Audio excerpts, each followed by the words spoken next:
ভাই, মেয়ে হলেই ভালো বুঝলি। মেটারনিটি লিভ কাটিয়ে উঠতে না উঠতে আবার ছুটি। তোমরা শুধু খেটে মরো। আর আমি তো ভাই 4-5টা বাচ্চা নিতাম, তারপরে শুধু ছুটি আর ছুটি। তিয়াশা বুঝলো ওকে উদ্দেশ্য করে কথাগুলো বলছে ওর কলিগরা। ধীর কণ্ঠে বলল, দাদা, 2 দিন ছুটির দরকার ছিল। বাচ্চাটা অসুস্থ হয়ে পড়েছে। ম্যানেজার স্যার বললেন আপনাদের জানাতে। ছুটি যখন নেবে জানিয়ে কি আর হবে? আমরা তো আর বলতে পারি না তোমায় আসতেই হবে। চুপচাপ বেরিয়ে এলো তিয়াশা। ও জানে মেটারনিটি লিভ কাটিয়ে আসার পর সত্যিই মাঝে মাঝে ছুটি নিতে হচ্ছে ওর। মেয়েটার ঠান্ডা লাগার ধাত, তার উপরে প্রিম্যাচিওর বেবি। বাচ্চার চিন্তায় ঠিকমতো কনসেন্ট্রেশন করতে পারছে না কাজে।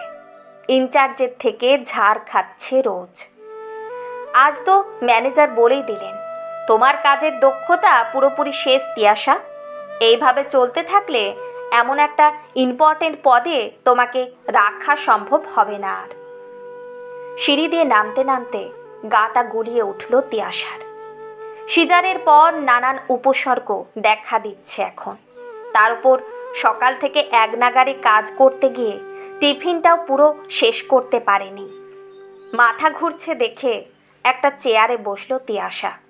দেখলো একটা কাপল বসে আছে, একে অপরের সাথে খুনসুটিতে মত্ত ওরা। মেয়েটা বলছে, আমি তো রান্না করতে পারি না ভালো, তোমার মা রাগ করবেন না তো? ছেলেটা বলল, দূর পাগলি, আমি তো আছি, 2জন মিলে ম্যানেজ করে নেব। তিয়াশা সবটা শুনে মনে মনে বলল, বিয়ের আগে আমিও এমনটাই শুনেছিলাম। বিয়ের পর সব বদলে যায় বোন। তারপর চলল অটো স্ট্যান্ডের দিকে। অটোতে উঠে ভাবতে থাকলো আজ রাতে রান্না কি করবে ও। অটো থেকে নেমে বাজার সারল তিয়াশা। রিকশাওয়ালা বলল, দিদি কোথায় যাবেন? তিয়াশা যাব না বলে হেঁটে চলল বাড়ির দিকে। 2 হাতে 2টো ভারী ব্যাগ নিয়ে চলতে কষ্ট হচ্ছিল তিয়াশার। কিন্তু ওই 10টা টাকা তো বাঁচবে। মেয়ে হবার পর সংসারে খরচ বেড়েছে, ওর ভবিষ্যতের জন্য সঞ্চয় তো করতে হবে। তিয়াশার বর জয়ের মাইনের বেশিরভাগ টাকা চলে যায় ফ্ল্যাট আর বাইকের লোনের কিস্তি মেটাতে। পুরো সংসার চালানোর দায়িত্ব তিয়াশার। তিয়াশা ঘরে ঢুকে ব্যাগ রাখতে না রাখতে শাশুড়ি মা বলে উঠল, তোমার মেয়ে তখন থেকে কেঁদেই চলেছে, নাও তুমি সামলাও। সারাটা দিন মা হয়ে তো আর কোনো ঝক্কি পোহাতে হয় না। আর আমার হয়েছে যেন যত জ্বালা। বুড়ো বয়সে আর কদ্দিক সামলাবো? মা গো তুমি, বাচ্চাকে ছেড়ে থাকো কি করে? আমি তো আমার ছেলেকে একবারের জন্য চোখের আড়াল করতাম না। তিয়াশার খুব বলতে ইচ্ছে করছিল, চাকরিটা না করলে খেতে কি? কিন্তু নিজেকে সামলে বলল, আমি তো একটা লোক রাখতে চেয়েছিলাম তিন্নিকে দেখার জন্য, তুমি তো রাখতে দিলে না। ওসব ছাড়ো, মায়ের দরদ কখনো মাসি বোঝে না। এবার চাকরি ছেড়ে বাচ্চা মানুষ করো। তিয়াশার 2 চোখ ভরে জল এলো। এই মানুষটাই এক সময় বলেছিল, তোমার বাচ্চা বড় করার দায়িত্ব আমার। আর আজ সব কিছু বদলে গেছে। রাতে তিন্নিকে কোলে নিয়ে রান্না করছিল তিয়াশা। জয়ের গলা শোনা গেল, কি গো, এত দেরি হয় রান্না করতে? বললেই পারতে বাইরে থেকে খেয়ে আসতাম। তারপর রান্নায় নুন বেশি নিয়ে দেখলো শাশুড়ি আর স্বামী বেজায় বিরক্ত। তিয়াশা বলল, তিন্নির ডাক্তারের কাছে কাল সকালে অ্যাপয়েন্টমেন্ট আছে, তুমি কি সাথে যাবে?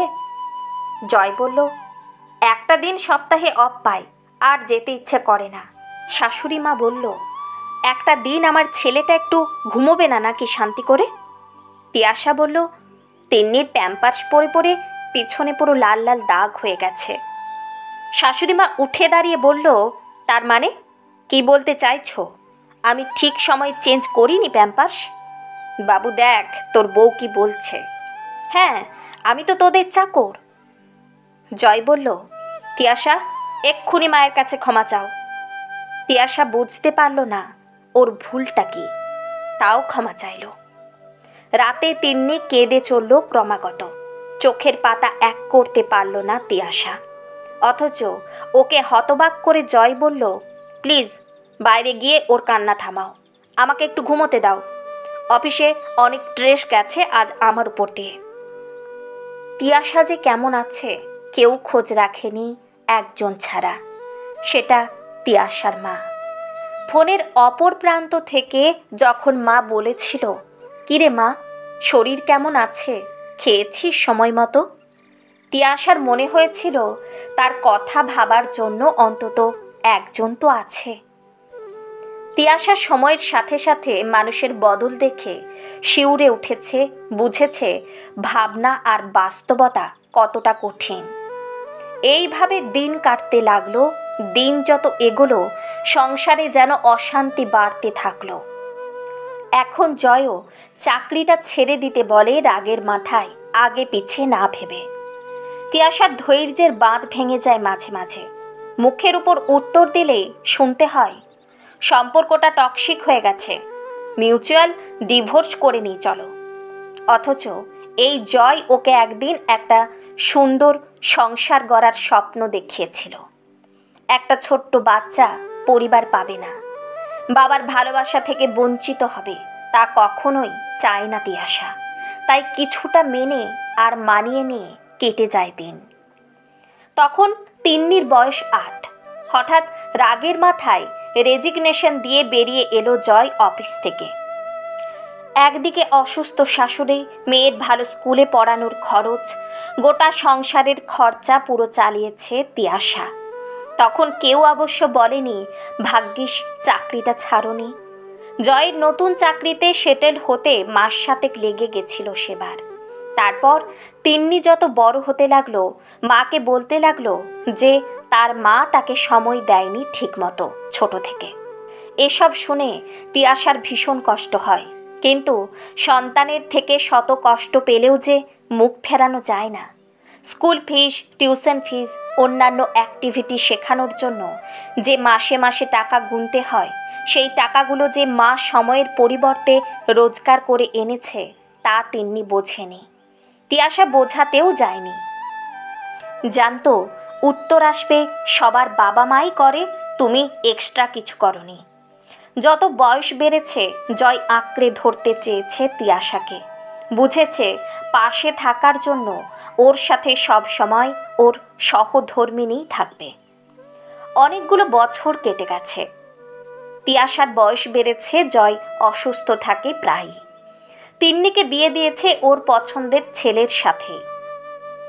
এখন যখন তিয়াশা ব্যস্ত তিন্নিকে ফোন করে জিজ্ঞেস করে, কিরে মা, খেয়েছিস, তিন্নি আফসোস করে বলে, এই সংসারে এত কিছু করেও কোনো দাম নেই মা, বুঝলে। তিয়াশা বলে, আমি মেনে নিয়েছি বলে তোকেও মানতে হবে এমনটা আমি কখনো শেখাইনি তোকে। সহ্যের বাঁধ ভেঙে গেলে দাদু ভাইকে নিয়ে আমার কাছে চলে আসবি। তুই স্বাবলম্বী, তোর ঠিক ভুল বিচার করার দায়িত্ব তোর। তবে তোর বাবার বাড়ির দরজা তোর জন্য সব সময় খোলা। আমি জানি সব ওয়ার্কিং মেয়েদের অবস্থা একরকম নয়। অনেক ফ্যামিলি প্রচণ্ড সাপোর্ট করে স্ত্রী বা বৌমাকে, সেই ফ্যামিলিগুলো অনেক হ্যাপি ফ্যামিলি। আর আজকের দিনে এত কিছু অনেকে মেনে নেয় না, মানিয়েও নেয় না। তবুও কিছু মেয়ে মানিয়ে নিয়ে রয়ে যায় একদিন সব ঠিক হয়ে যাবে এই আশায়। আর দেখতে দেখতে মেনে নিতে নিতে কেটে যায় গোটা জীবন।